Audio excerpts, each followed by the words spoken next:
हस्तिनापुर गांव में रहने वाली सरोज के 5 बेटे थे। उसका पति जगदीश पेशे से एक कपड़ा व्यापारी था। कुछ वर्षों पहले जगदीश का स्वर्गवास हो गया था। समय के साथ सरोज के सभी बेटे जवान हो गए और उन्होंने पिता के कपड़ों के सीमित कारोबार को बड़े उद्योग के कारखाने में बदल दिया। पूरे गांव में उन्हीं के चर्चे हुआ करते थे। अरे सरोज के 5 बेटों ने मिलकर सरोज का मान ही बढ़ा दिया भाई।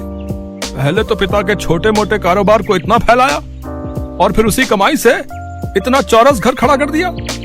100% सच कहा रमेश भाई। अमीर रईस होने का सरोज के मन में जरा भी अहंकार नहीं है। जरूर ही पिछले जन्म में इसने पुण्य किए होंगे, तभी जाकर इस कलयुग में इसे 5 पांडव पुत्र का सौभाग्य प्राप्त हुआ है। सरोज के प्रति गांव वालों के मन में काफी इज्जत थी। पैसे वाली होने के बावजूद भी उसके अंदर बिल्कुल घमंड नहीं था। अरे मेरे 5 पांडु, यहाँ पर आओ। माँ, कारखाने पर जाने के लिए देरी हो रही है, शाम को बात हो सकती है।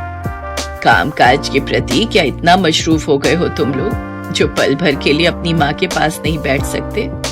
मोहन भैया, तुम माँ की बात सुन लो, हम चारों कारखाने जा रहे हैं। अरे ठहरो, मुझे तुम 5 से बातचीत करनी है। ये तस्वीरें देखो, मैंने तुम 5 भाइयों के लिए लड़कियां पसंद की हैं। सभी खानदानी और रईस खानदान की हैं। ऐसा सुनकर 5 भाई एक दूसरे का मुंह ताकने लगते हैं।